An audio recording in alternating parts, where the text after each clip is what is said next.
Siapa sangka dari karyawan bank biasa sekarang sudah menjadi bos sebuah brand makanan jadul yang dikemas kekinian. Punya 3 cabang dan omset puluhan juta tiap bulan.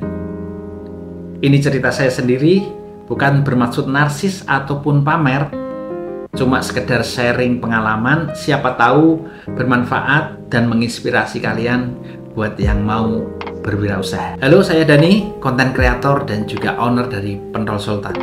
Dulu saya cuma seorang karyawan bank swasta biasa yang punya rutinitas harian yang sangat membosankan. Tiap hari pergi pagi, pulangnya petang dengan ritme kerja yang monoton dan begitu saja. Karena merasa bosan, akhirnya saya memutar otak untuk mencari penghasilan tambahan untuk menambah cuan. Dari jualan baju, jualan aksesoris, jualan snack, sampai jadi fotografer freelance pernah saya lakukan. Sebelum ketemu bisnis pentol ini, saya dulunya jualan gerobakan pokis yang pertama itu. Kalian masih tahu kan, pokis yang kue jadul bentuknya setengah lingkaran yang ada toppingnya coklat atau keju. Karena pokis nggak terlalu diminati, akhirnya bisnis ini gagal dan bubar di tengah jalan. Kemudian saya ganti, yang kedua itu saya jualan singkong goreng. Nah, untuk singkong goreng ini respon pasar bagus, tapi untuk mencari bahan baku itu sangat susah sekali. Dulu untuk beli 1 karung singkong itu paling yang kepake cuma separuh, yang lain buang karena ada yang pahit, ada yang nggak empuk, kacel itu istilahnya kalau orang Jawa bilang. Ya, karena keterbatasan dan susahnya mencari bahan baku, akhirnya bisnis kedua ini juga bubar di tengah jalan. Belajar dari kegagalan-kegagalan yang pernah saya alami sebelumnya, akhirnya saya mencari ide, ini produk apa sih yang bahan bakunya itu gampang, kemudian diminati banyak orang, lalu bisnis ini bukan musiman. Lalu saya cari referensi di internet, surfing, googling, akhirnya ketemulah dengan pentol. Saya pikir pentol ini cari bahan bakunya gampang, setiap hari ada, kemudian produknya pun diminati oleh semua kalangan, dan kalau nggak habis itu bisa diawetkan. Itu salah satu keunggulan yang saya senang dari bisnis pentol ini. Kemudian saya mencari resep di YouTube, mencoba gagal, cari resep lagi, mencoba gagal. Wah, saya pikir nggak bisa nih kalau kayak gini terus, akan makan banyak waktu dan juga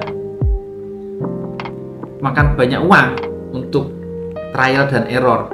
Lalu saya putuskan untuk mencari master di bidang pentol ini, dan akhirnya ketemu seseorang dari Jawa Timur. Dan memang untuk pentol ini kan makanan khas dari Jawa Timur ya, karena saya mendatangkan guru yang langsung dari pusatnya.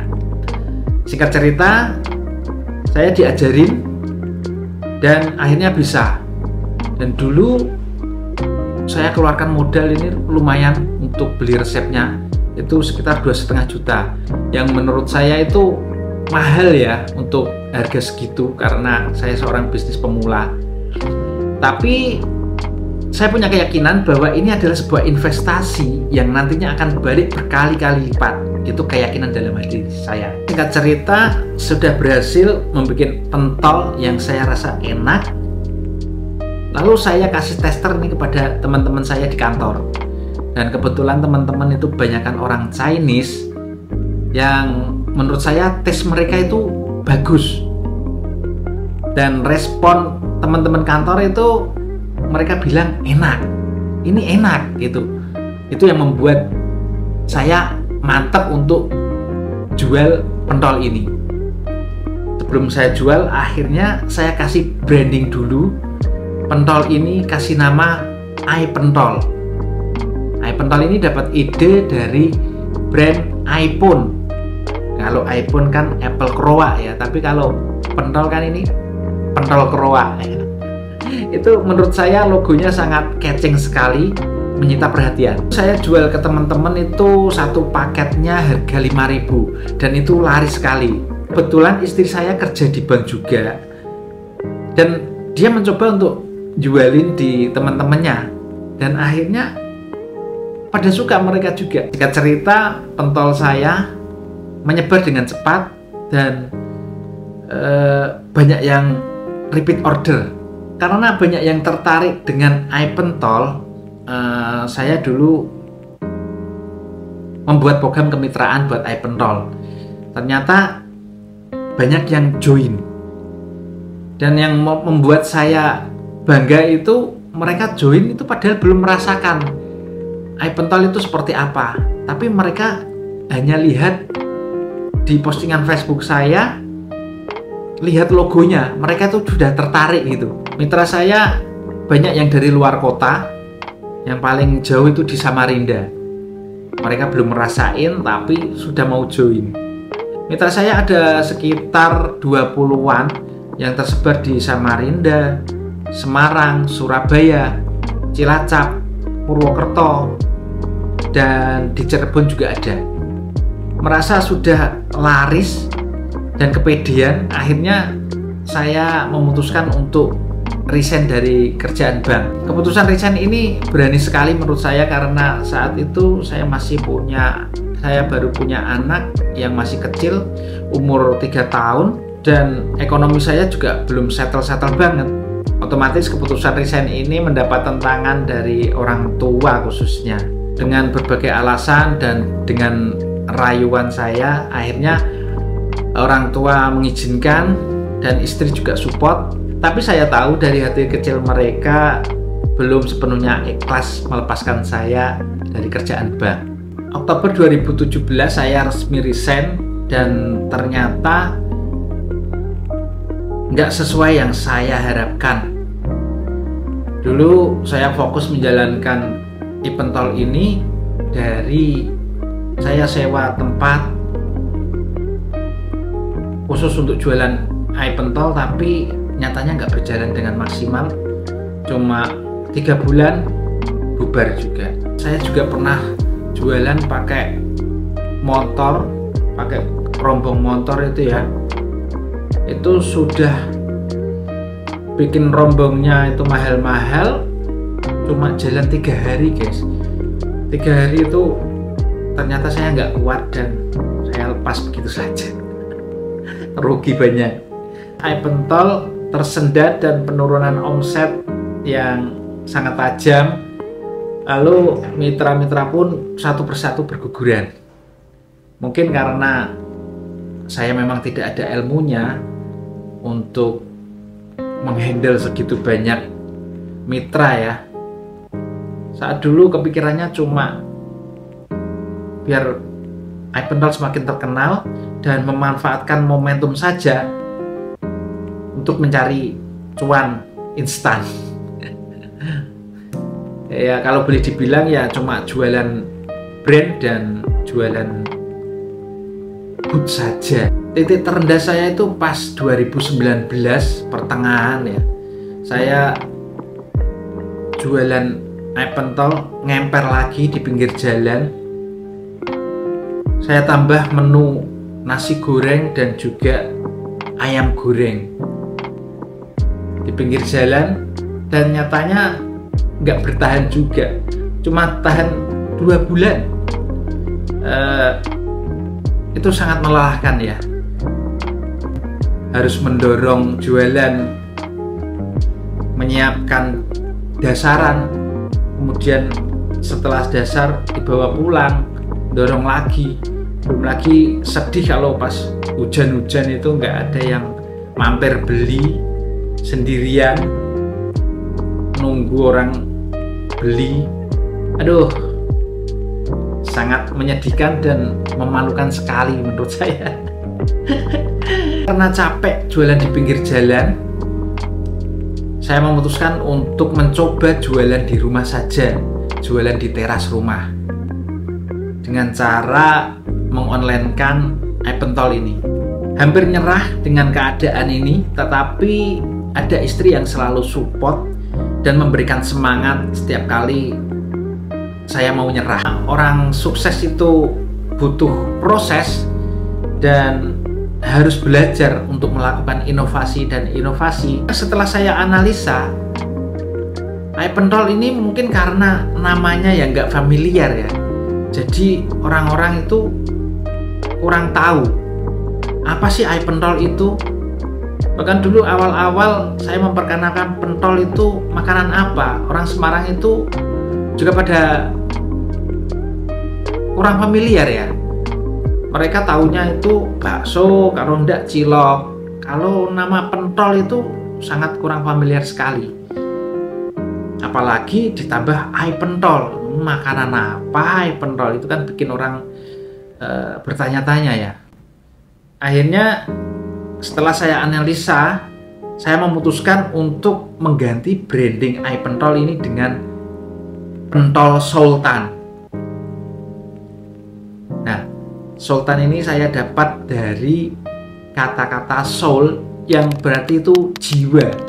Jadi menurut saya orang bisnis itu harus lahir dari jiwa, harus menjiwai pekerjaan dan menjiwai dan totalitas dalam menjalankan bisnis. Itu dasar dari ide dari nama pentol Sultan. Long story short, akhirnya saat itu COVID-19 melanda dan penjualan pentol Sultan itu malah ada kenaikan. Mungkin karena disebabkan karena PPKM yang ada larangan orang-orang untuk keluar, maka mengakibatkan orang-orang jadi malas keluar karena takut nanti terinfeksi virus COVID-19. Nah, ini merupakan berkah tersendiri buat saya karena pentol Sultan mengalami kenaikan penjualan online. Alhamdulillah, jualan di rumah itu ada kenaikan omset dan saya memutuskan untuk membuka satu cabang baru di daerah Peleburan. Di 3 bulan pertama, cabang yang ini juga terseok-seok jalannya. Tapi alhamdulillah ada seseorang yang datang saat itu untuk melamar kerjaan dan sampai sekarang dia berhasil membawa pentol Sultan itu naik level terus. Dia bisa menaikkan omset penjualan. Lalu dari cabang yang pertama ini saya memutuskan untuk mencoba membuka cabang yang kedua di daerah Ketileng. Kalau yang cabang kedua ini alhamdulillah dari awal pertama kali buka tidak pernah merasakan kerugian, tidak pernah merugi. Alhamdulillah, walaupun penjualan grafiknya stagnan, tapi nggak pernah mengalami kerugian. Terus saya mencoba membuka lagi cabang yang ketiga di daerah Tembalang. Nah, untuk cabang ketiga ini saya sudah invest lumayan banyak untuk booth, untuk sewa tempat, kemudian peralatan-peralatannya, cukup menguras tabungan, tapi nggak berjalan dengan maksimal. Hanya mampu bertahan 6 bulan dan itu langsung aku tutup karena selalu merugi. Nggak menyerah dengan penutupan cabang yang ketiga itu, saya mencoba membuka lagi cabang yang di dekat rumah, yaitu di daerah Merican. Itu pun gagal lagi dan saya tutup lagi. Itu cabang yang saya buka keempat ini cuma bertahan 3 bulan juga, merugi dan saya tutup. Saya nggak menyerah, buka lagi cabang yang percobaan kelima. Ini saya bikin booth baru, saya tempatkan di depan Indomaret, saya tempatkan di depan Alfamaret Merican ya. Dan itu pun nggak berjalan sebagaimana mestinya yang saya harapkan. Cuma mampu 6 bulan juga, akhirnya saya tutup. begitu banyak percobaan yang saya lakukan untuk gimana pentol sultan ini bisa tetap bertahan dan bisa survive.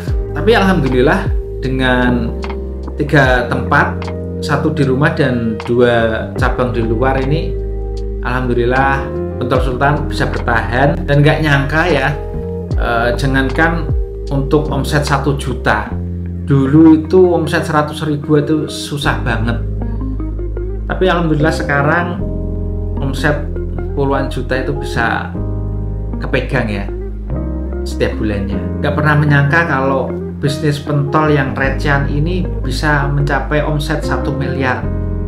Dulu yang hanya angan-angan saja, jangankan sejuta, jangankan semiliar, dulu 100.000 aja itu loh susah banget untuk mencapai jualan omset 100.000.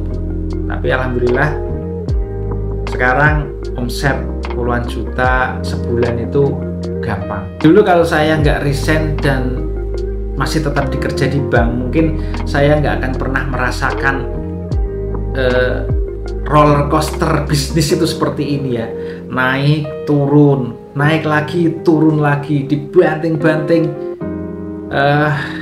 Wah, campur aduk pokoknya rasanya itu luar biasa.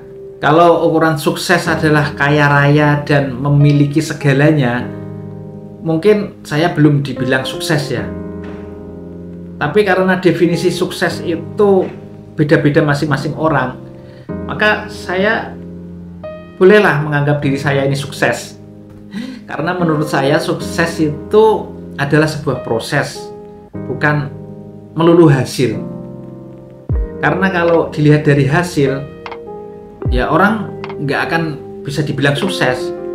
Karena ketika orang itu sudah berhasil memiliki ini, maka orang itu akan pengen yang lain lagi.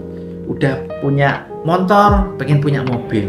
Udah punya mobil, pengen punya kapal terbang. Begitu saja seterusnya. Orang tidak akan pernah merasa puas. Menurut saya, sukses itu karena saya tidak terikat lagi masalah waktu. Saya bisa atur jam kerja sendiri, lebih fleksibel menurut keinginan saya. Dan waktu saya untuk keluarga dan orang-orang tercinta lebih banyak pastinya. Visi misi saya pengen pentol sultan ini menjadi oleh-oleh asli dari Semarang, khas dari Semarang, yang mana orang-orang itu merasa belum ke Semarang kalau belum makan pentol sultan, belum ke Semarang kalau belum bawa oleh-oleh pentol sultan. Buat kalian yang punya mimpi pengen jadi pengusaha atau wirausaha, jangan takut. Jangan pernah takut untuk mencoba dan gagal, karena semua bisa dimulai dari nol. Yang penting mau mencoba dulu, mau berusaha, punya tekad yang kuat, disiplin, dan juga berdoa. Dukungan dari orang-orang tercinta kalian, dukungan dari orang-orang yang paling dekat kalian, itu adalah motivasi utama, merupakan bahan bakar yang utama buat semangat kalian. Sekian video ini, semoga bermanfaat. Jangan lupa klik like, komen, dan share video ini apabila dirasa video ini bermanfaat buat kalian. Salam sukses!